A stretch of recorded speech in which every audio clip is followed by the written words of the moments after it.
My name is Dr. Stormy Monks, and on behalf of the Southwest Center for Pediatric Environmental Health, I want to thank you for joining us today. The Southwest Center for Pediatric Environmental Health is one of 10 pediatric environmental health specialty units in the United States. These are often called PACUs. The PACU program is here to serve as a leading national source of medical information and consultative advice on environmental conditions that influence human health, specifically on pediatric development. The PACUs serve health professionals, community organizations, parents, childcare providers, really anyone that has an interest or a need in environmental health. To serve part of our mission as a PACU, we are holding this Pediatric Environmental Health Grand Rounds every Thursday on the third Thursday of the month. For this month, we have Dr. Sarah Glick.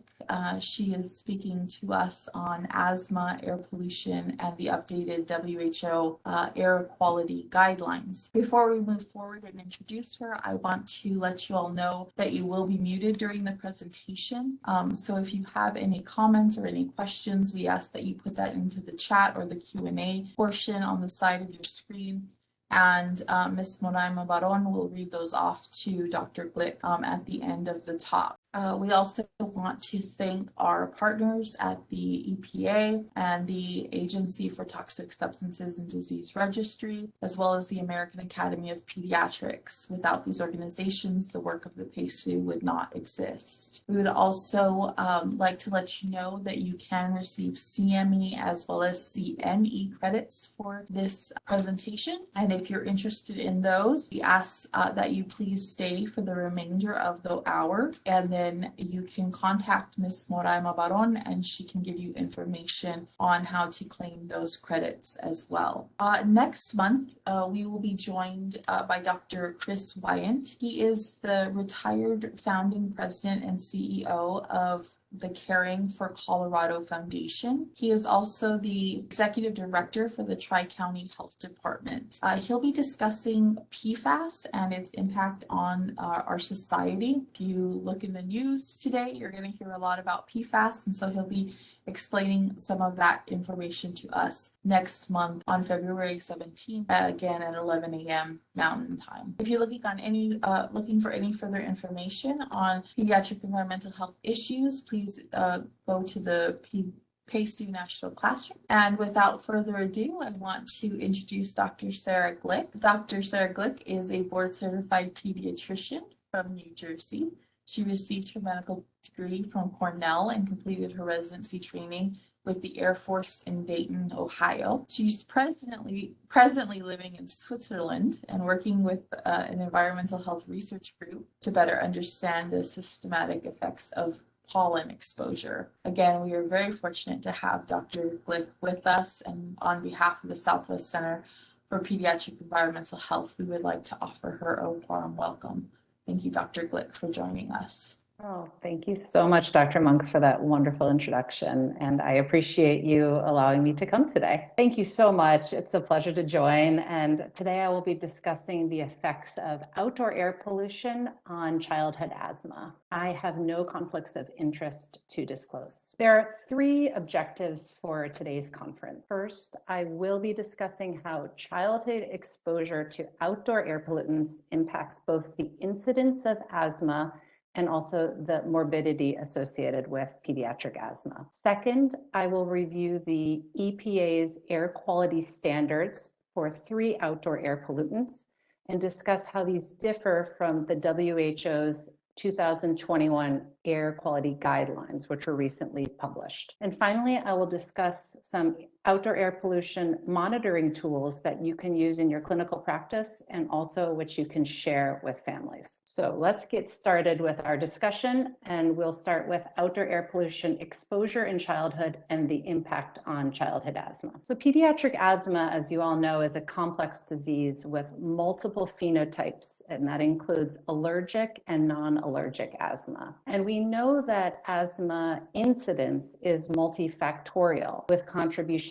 from genetics, also from environmental exposures, and then we have to consider the social determinants of health. With regard to the environmental exposures, we know that air pollutants can stimulate the neonatal immune system, and this may favor an allergic pathway with more Th2 cells and IgE production, and that can predispose to development of the allergic type of asthma. We also know that air pollution causes cytokine release and inflammation in the airways, which can impact asthma. And children are particularly vulnerable to the negative health effects of the outdoor air pollution because their pulmonary system is still developing. And during infancy and early childhood, children have an increased respiratory rate relative to adults, meaning that their exposure to air pollutants is much higher.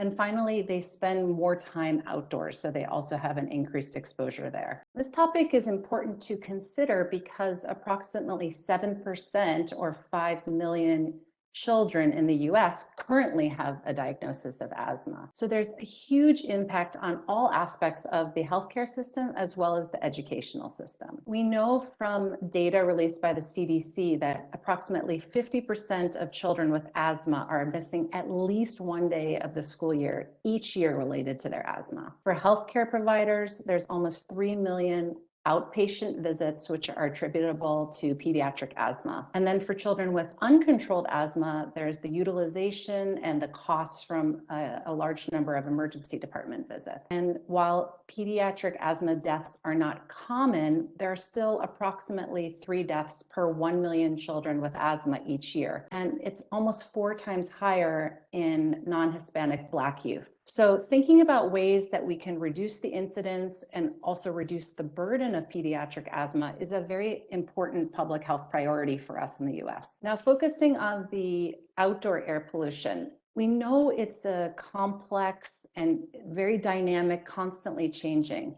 The composition will depend on the season of the year, the physical proximity to different sources, and then also weather-related factors. The Environmental Protection Agency regulates and monitors the levels of 6 criteria air pollutants, and those are listed on the screen. I'm going to focus on the 3 that are in bold: particulate matter, which I will call PM, nitrogen dioxide, and ozone. And the reason I'm focusing on these 3 with today's presentation is because there's abundant research suggesting that these 3 have particularly significant and negative health impacts on children, and particularly on children who have asthma. I'm going to start with particulate matter. PM is a very complex mixture. It includes dirt, soot, smoke, and also liquid droplets, which have been suspended in the air. PM can be categorized based on the size of these hundreds of chemicals. And you can see on the right side of this slide a graphic from the EPA,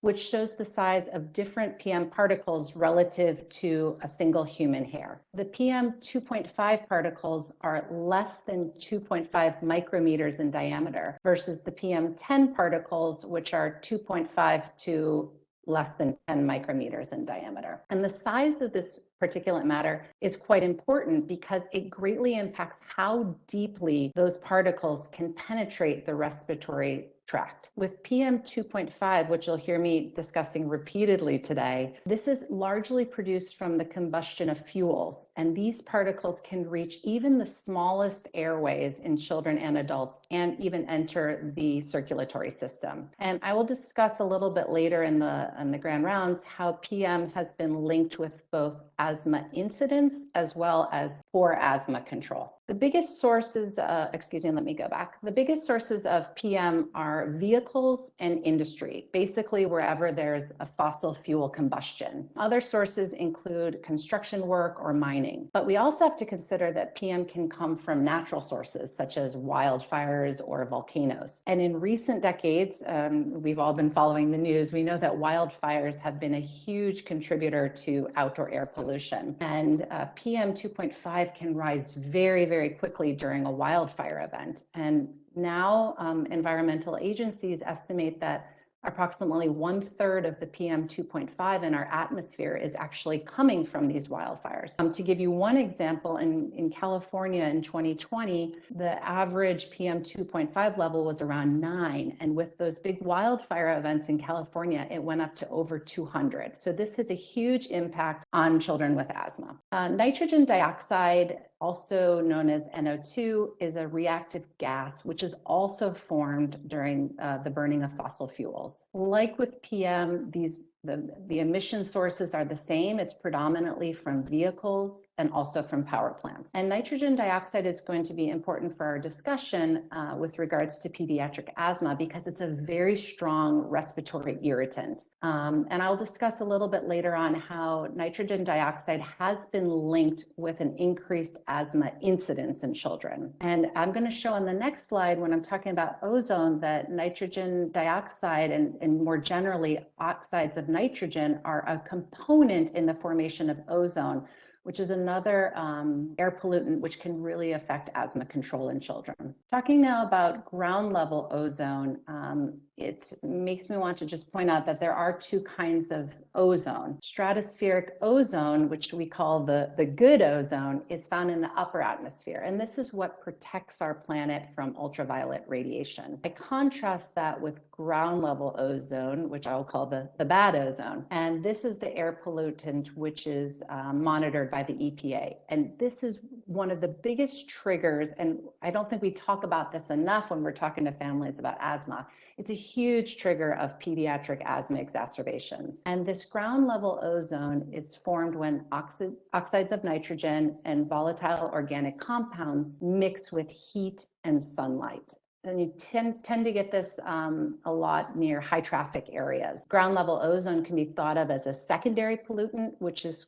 formed by a chemical reaction of primary pollutants. But because heat and sunlight are required for this reaction, you get very high levels of ground level ozone on hot and sunny days, which I'm sure you're quite familiar with in Texas. And typically these levels peak in the mid-afternoon. And this can factor into your discussions, as we'll discuss a little bit later, about some practical guidance you can give about to families about when is a good time to play outside. So we've talked about briefly 3 important air pollutants in the United States. But now I want to talk about what are the significant periods of exposure from these pollutants. And we know that outdoor air pollutants have effects on health across basically all the time periods that we concern ourselves with as pediatric healthcare providers. Research from the Nordic countries suggests that outdoor air pollution exposure, even during preconception, from the adolescent age,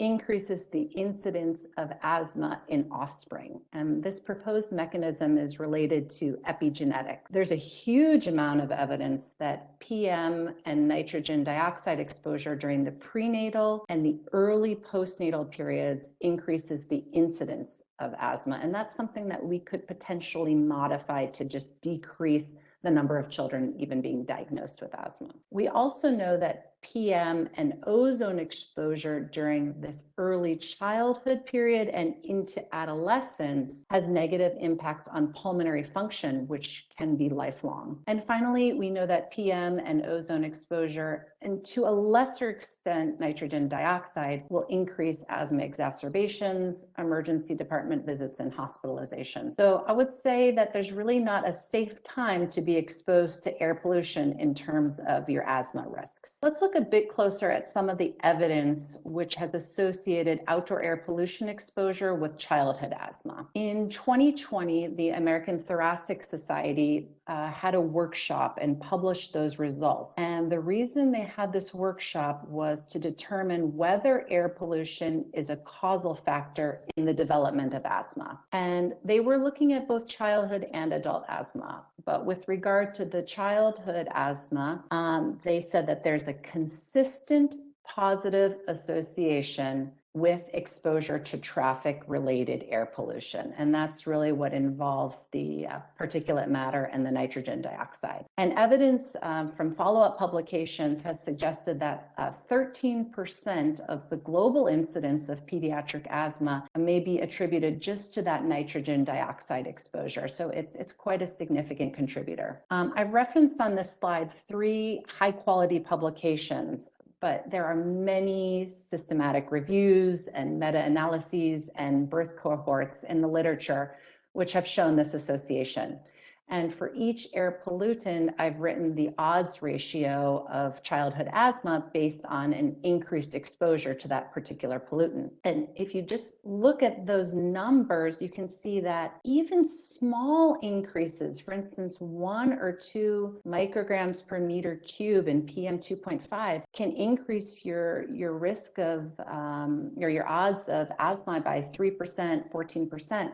That doesn't seem like a lot, but when you're talking about a country with over 300 million people, an increase in 14% is going to add up to large numbers. The evidence for an association between ozone exposure and asthma incidence is more mixed and less consistent, and that's why I did not include it on this slide. Now, we've talked about incidence. We know that there's an increased incidence of asthma related to outdoor air pollutant exposure across many time periods in life. But let's consider what happens once you've been diagnosed with asthma. Now, what is the effect of further air pollution exposure? One outcome which has been widely studied in the pediatric literature is pulmonary function. And I think we're quite familiar with that even in clinical practice because we often will order pulmonary function tests on children with asthma. Again, there's been a lot of individual studies as well as systematic reviews and meta-analyses. And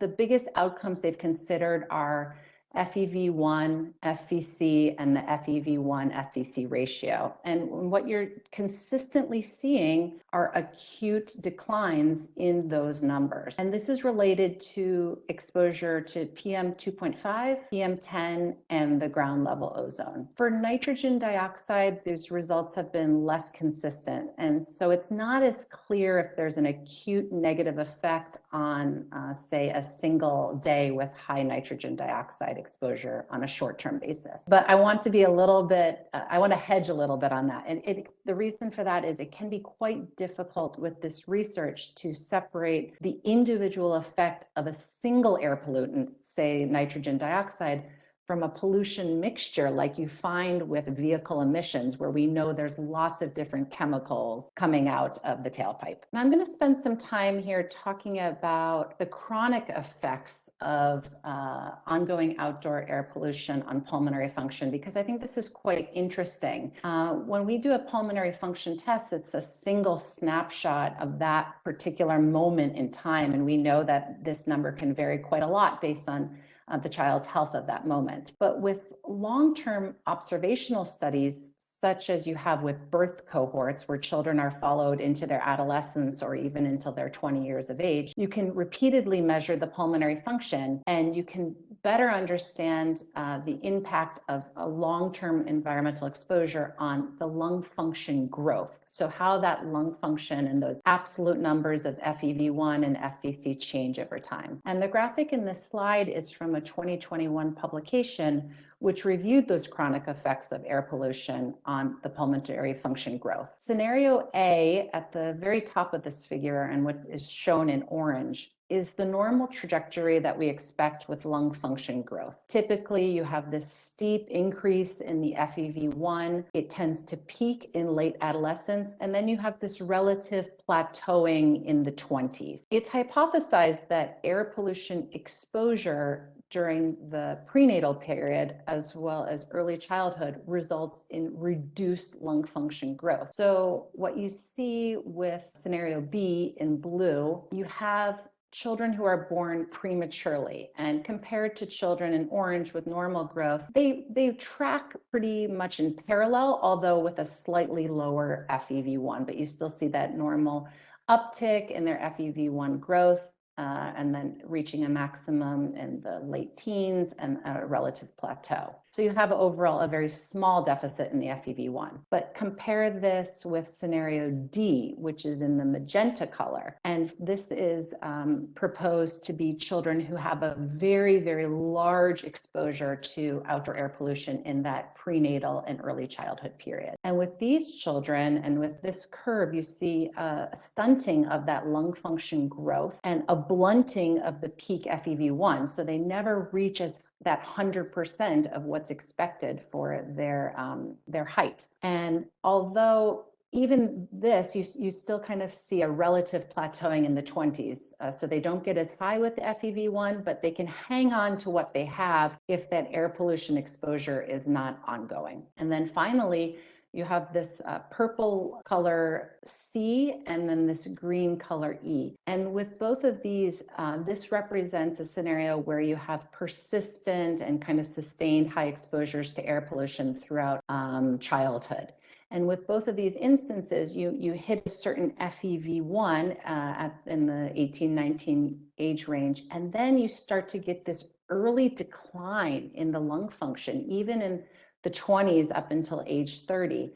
And these are the really problematic scenarios because even as young adults, these young adults are losing their lung function and their lung capacity. And so they have a much higher risk of developing COPD in adulthood. So it's not just about the air pollution exposure during that prenatal and early childhood, but there's really problematic outcomes when you look at air pollution exposure in that middle childhood range. So if you look into the literature, and I didn't put the numbers because I didn't want to be so distracting, but these cohort studies and systematic reviews and meta-analyses all kind of come to the same conclusion, and that is consistent negative effects of PM2.5 and nitrogen dioxide exposure on pulmonary function. And with PM2.5, you tend to get more of this decreased lung function growth, and with nitrogen dioxide, you have a lower achievement of that FEV1 than we would expect for the height and the sex and the ethnicity.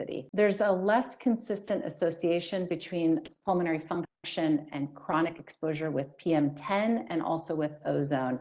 And again, this can be somewhat related to the mixed effects of these pollution mixtures, that it can be hard to demonstrate a single pollutant effect. And really what we need in this area now is more research to determine if there's a specific window of time when this reduced adult lung function occurs during childhood. And maybe if we can find that period of high vulnerability, we can do better to protect children from air pollution at that particular stage. Now I want to talk a little bit more about other outcomes, and these are more of the morbidities that a lot of healthcare providers are seeing in their clinical practice. An abundance of pediatric studies have linked high outdoor air pollution exposure days with poor asthma control, and specifically with ozone. And you see on days when there's high exposure to these outdoor air pollutants, increased rescue medication use, increased school absenteeism, also increased frequency of asthma exacerbations that are being reported by families or kids are coming into the office. Also, it would follow that there's increased emergency department visits and then more hospitalizations. It's estimated that globally, somewhere between 8 and 20% of emergency room visits for asthma are actually related to short-term ozone exposure events. And we talk so much to families about other triggers for kids' asthma, and I don't think we talk enough about air pollution, even though it's a pretty major trigger for kids with asthma. So we have convincing evidence that outdoor air pollutants do increase the incidence of pediatric asthma, and we also know that these pollutants increase the morbidity associated with pediatric asthma. So now I want to spend about 15 or 20 minutes talking about the US air quality standards to kind of give you some more information about how the U.S. is monitoring and regulating these air pollutants. And specifically, this task falls to the Environmental Protection Agency, or EPA. And then I'm going to compare the U.S. standards with the WHO's air quality guidelines, which were just updated in September of last year. So the Clean Air Act is the legislation which was passed in 1970 and which requires the EPA to set NAAQS, which stands for National Ambient Air Quality Standards. And that regulation pertains to the six criteria air pollutants. And periodically, these air quality standards have been reviewed and updated by the EPA.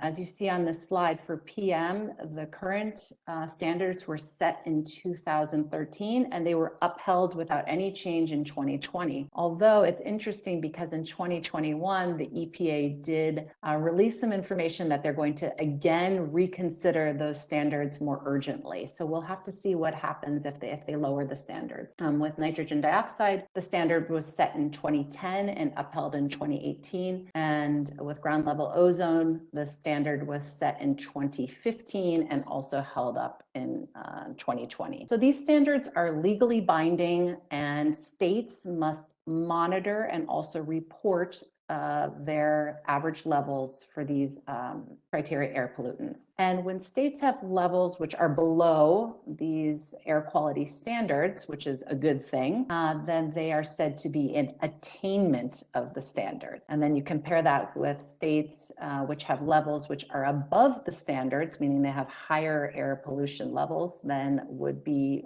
desired, then they are said to be in a non-attainment status. And that forces them to publish an implementation plan for how they're going to reduce that particular air pollutant and bring the number below the published standard. Here are the EPA standards for PM 2.5, PM10, nitrogen dioxide, and ozone. And on the EPA's website, you can get access to all of the criteria air pollutants, but I just wanted to show these three today. And you see for each criteria air pollutant, the measured time period, which is in the second column, can vary. And this is kind of confusing, but you have some like nitrogen dioxide, which is regulated on a 1-hour basis, versus something like PM 2.5, which you have both a 24-hour standard as well as a 1-year standard. I have converted all of these levels to micrograms per meter cubed and allow us a direct comparison with the WHO levels. But if you go to the EPA website, you will see that they publish these numbers either in parts per million or parts per billion, and sometimes also as micrograms per meter cubed. So this can be a little bit difficult for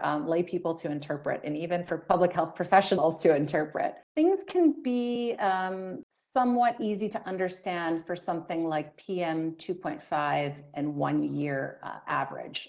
You see that the standard level would be 12 micrograms per meter cube, and the EPA puts a comment there that this is the annual mean averaged over a 3-year period. However, when you look at ozone, and at the bottom of this table, things are a bit more complicated. If you see, there's an 8-hour reference level, and that's set at 70 micrograms per meter cube. That's not so confusing, but look at the comment here. You reach attainment, you can achieve attainment rather, if the fourth highest daily maximum in the year is at or below this level of 70, allowing you to average that fourth highest over a 3-year period. So this is how it can be quite confusing even to interpret whether your state is meeting the standard. I want to show some encouraging news before I talk about some not so encouraging news. And the encouraging news is that generally outdoor air pollutant levels in the US have decreased over the past 2 to 4 decades. This is a graphic from the EPA, which looks at the national trend of PM 2.5 from 2000 until 2020. The horizontal dashed line shows the EPA's annual standard, which is 12 micrograms per meter cube. And over these past 20 years, the national average, based on 390 monitoring sites, has decreased by 41%. And non-attainment for PM 2.5 is relatively low in the US. And as of December of 2021, only 5 areas restricted to 2 states in the country, those were California and Pennsylvania, were not attaining the standards for PM 2.5. However, just to flip that a little bit, those 5 areas accounted for 20 million people. So you still have a lot of children and pregnant women who are being exposed to these higher than desirable PM 2.5 levels. Here's the data for nitrogen dioxide, and this is even more encouraging. Here you have a 40-year trend from 1980 until 2020. And again, the horizontal dashed line is the EPA's standard, and this is their 1-hour standard, which is set at 100 micrograms per meter cube. And over these 40 years, the national average has decreased by 64%. Now, this is a trend that's based only on 20 monitoring sites. But also very encouraging is that since 1998, all areas of all 50 states in the US have been in attainment for this criteria air pollutant. The news for ground level ozone is not quite as good. And this can be quite consequential for pediatric asthma, since I've mentioned several times that ozone has a big impact on asthma exacerbations in children. This is the national trend from 1980 until 2020. And that horizontal dashed line is the EPA's 8-hour standard, which I mentioned is 70 micrograms per meter cube. And over these 40 years, the national average has decreased by 33%, but that's more modest than the reductions we saw for the other 2 air pollutants. But this gray area above the dashed line shows that a significant number of states are reporting 8-hour averages, which are outside of the EPA's desired standard range. And as of December of 2021, 51 areas in the US, which included a population of 125 million people, was classified as living in a non-attainment area. Within the state of Texas, this included 4 areas, which were the Dallas-Fort Worth area, the Houston-Galveston area, the San Antonio area, and also the El Paso area. So the populations of these 4 areas in Texas totals approximately 20 million people. So again, there's still a lot of impact which is being felt from this on pregnant women and children who are quite vulnerable to the effects of these to ground level ozone. So over decades, the levels have been going down, and this is quite encouraging. But the question is, are the US standards set too high?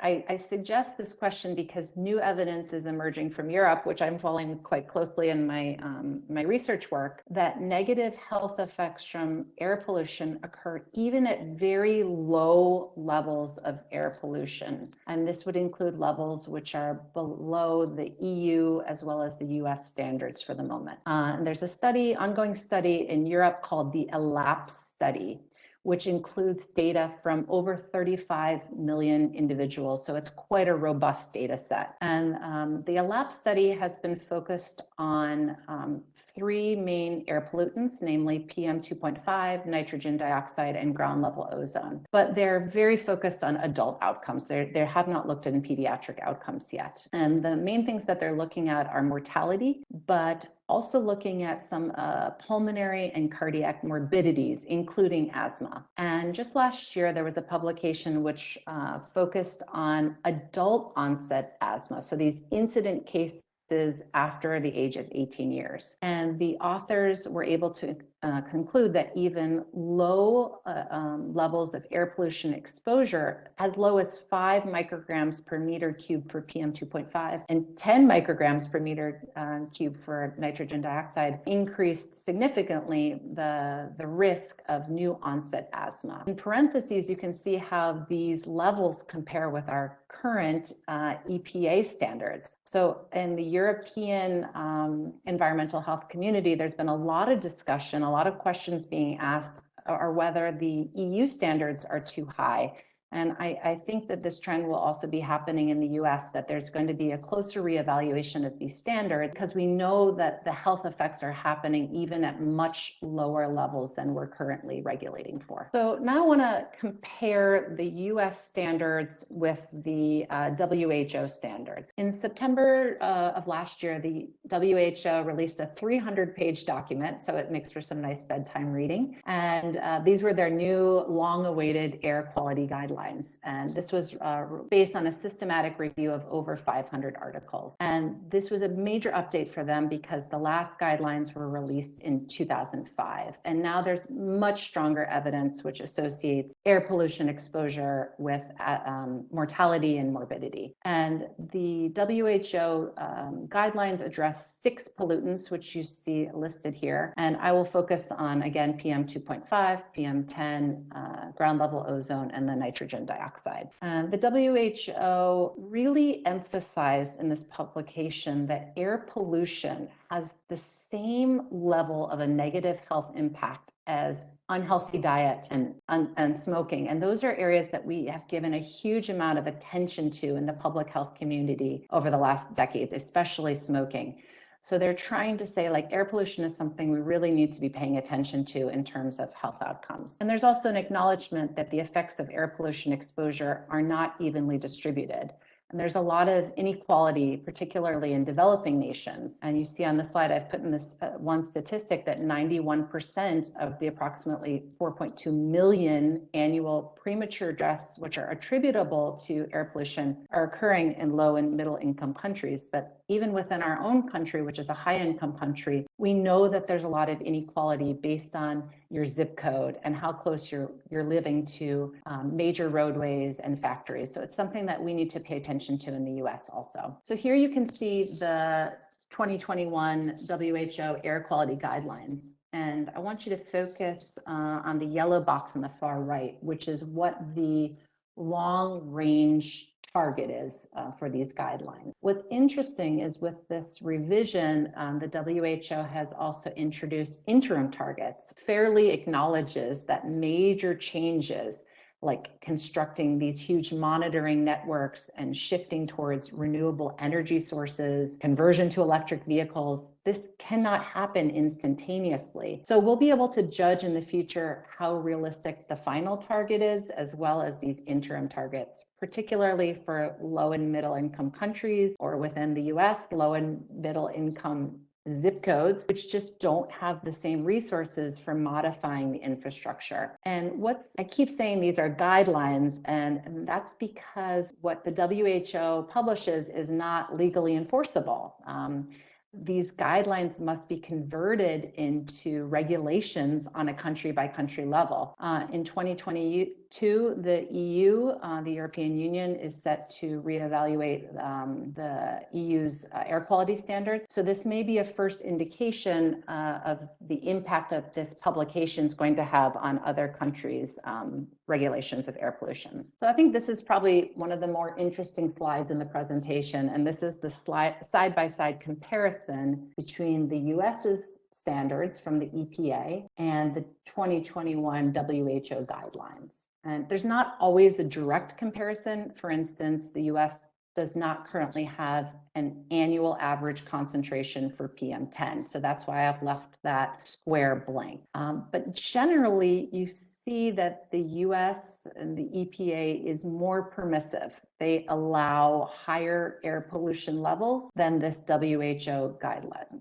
The exception for this is the 8-hour ozone, where the US is stricter. So question, what would it take to bring the US in line with these WHO guidelines? What I've thought of is probably an increase in our current capacity for air quality monitoring. We just have to know which areas are not attaining the standards. Also, we would need to have national and state regulations regarding emissions from both industry and automobiles. It would also take a very intense investment in renewable energy sources and a large-scale move away from fossil fuels. On a regional level, We would probably need to see more traffic-free zones, more green space, which is also going to require some major investments. So just something to think about. And now I want to move into the final section of the presentation, and this is where I'd like to share some air pollution resources, which you can start using even today in your clinical practice and share with families. And many of you are probably familiar with these already. If not, I've put a lot of the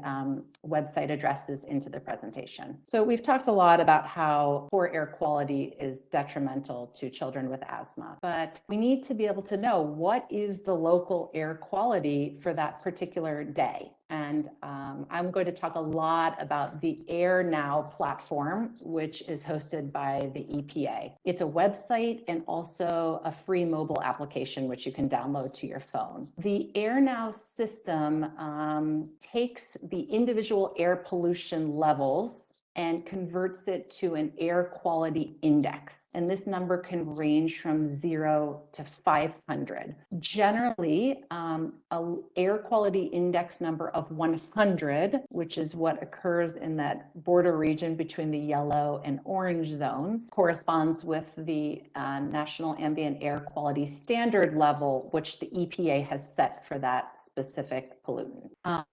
So you can see that the green, if it's an air quality index of, say, 20, is going to be rated as good. And then something like a 70 would be a yellow moderate. And then as you get towards the orange and the red, the purple and the maroon zones, you can see that the air becomes progressively less healthy. And this is something that families can monitor so that they can just get a visual color representation of how good the air quality would be for a child with asthma that day.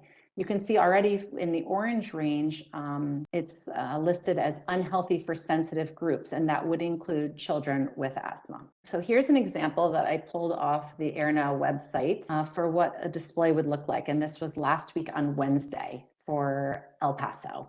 If you look at the left of the screen, you can see that the overall color and that indicator is moderate. The specific number was 59. At the time when I checked, PM 2.5 is the one that had a score of 59. So that will determine the overall score, whichever of these individual air pollutants is the highest, versus ozone, which had a score of 29, and PM 10 had a score of 25. So those would have been in the green zone. And then you can see some nice short text, which is accompanying these scores, which allows people to interpret them and say, for instance, with the PM 2.5, it says, if you are unusually sensitive to particle pollution, you should consider reducing your activity level or shorten the amount of time spent outdoors. So it's nice because already you get just a quick read. How is this going to impact me today? And if you're interested in learning more about El Paso or the specific zip code where you live,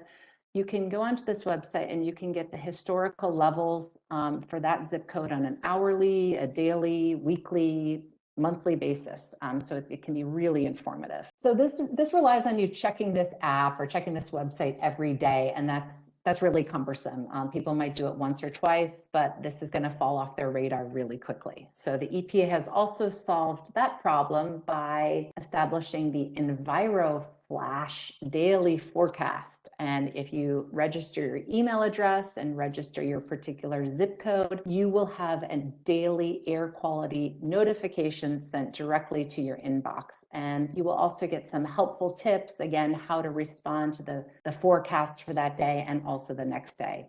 And this can be a really great resource to share with families, especially as you're filling out the asthma action plan and maybe discussing ozone as an asthma trigger. So I also want to say that this AirNow website is amazingly comprehensive. And if you are looking to earn more CME or maybe expand your knowledge in this area, they have a whole section which is dedicated to online training and supplemental resources for healthcare professionals. And there's also some nice CME accredited on-demand modules for wildfires and particulate matter. And I really want to highlight this bit about wildfires on the AirNow platform.